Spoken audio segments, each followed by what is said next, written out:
Welcome back to our new videos. तो आज की इस वीडियो में हम बात कर रहे हैं सपना जी की। और जैसा कि मैं आपको बता दूं कि सपना जी को लेकर के फिर से एक नई कंट्रोवर्सी शुरू हो गई है। और जैसा कि मैं आपको बताऊं तो उन्होंने ये हाल ही में एक वीडियो बनाई थी जिसमें वो सामने आई थी और वो रोते हुए दिखाई दे रही थी, काफ़ी वो भावुक भी हो गई थी और काफ़ी रो रही थी और बता रही थी कि जो उनकी एफआईआर की कॉपी वगैरह थी, एफआईआर थी, वो पुलिस के द्वारा फाड़ दी गई थी और उनके साथ काफ़ी भद्दा व्यवहार किया गया था।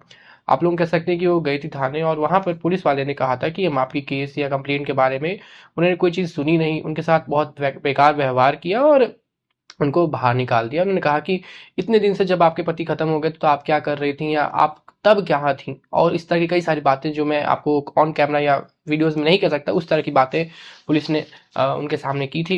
ऐसा सपना जी कह रही थी अपनी वीडियोस में और काफ़ी भावुक हो गई थी, काफ़ी रो रही थी। बट उन्होंने ये भी वार्निंग दी कि जो लोग इसके खिलाफ हैं, जो लोग नहीं चाहते हैं कि सच्चाई सामने आए, और उनके उनके खिलाफ वो जाएंगे और तब तक लड़ेंगे जब तक सच्चाई सामने नहीं आ जाती।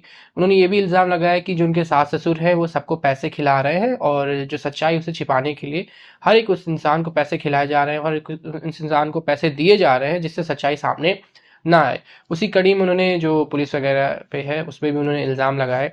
और साथ ही में उस वीडियो के नीचे कई सारे ऐसे कमेंट्स आए थे जिसमें सपना जी के खिलाफ बातें कही गई थी। कई लोग ये कह रहे थे कि सिंपैथी लेना चाह रही हैं, कई लोग कह रहे थे ड्रामा कर रही हैं। साथ ही में एक बहुत ही यूनिक कमेंट था जिसमें एक डॉक्टर महिला है या डॉक्टर थी, उन्होंने अपने आप को डॉक्टर ही कहा। वो कह रही थी कि सपना प्लीज़ झूठ मत बोलो, मैं तुम्हारी सारी सच्चाइयाँ जानती हूँ। मुझे पता है जब तुम्हारे पति राजवीर खत्म हुए थे उसके बाद तुमने क्या बातें कही थी, और ये बातें मैं इंटरनेट पे बता दूं सबको तो तुम्हारे बारे में कितनी सारी थू-थू हो जाएगी।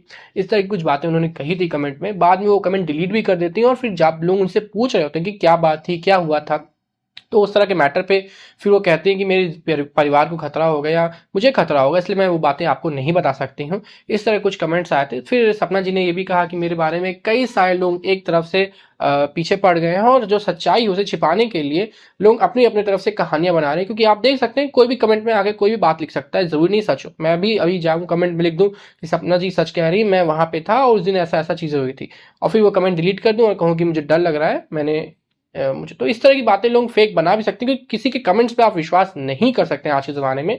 लोग अपना मोटिव सेट करने के लिए, अपनी बात को सच कराने के लिए फेक चैनल से या दूसरे चैनल से भी कमेंट करते हैं।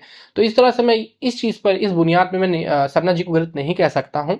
हाँ, बहरहाल सच्चाई क्या है तो समय ही बताएगा। लेकिन अगर सपना जी कह रही हैं कि उनके साथ अभद्र व्यवहार हुआ है तो इसकी जाँच बिल्कुल होनी चाहिए, सच्चाई बिल्कुल सामने आनी चाहिए। आपकी क्या राय है प्लीज़ पूरी कंट्रोवर्सी पे ज़रूर बताइएगा। आज की इस वीडियो के लिए बस इतना ही। Thanks for watching.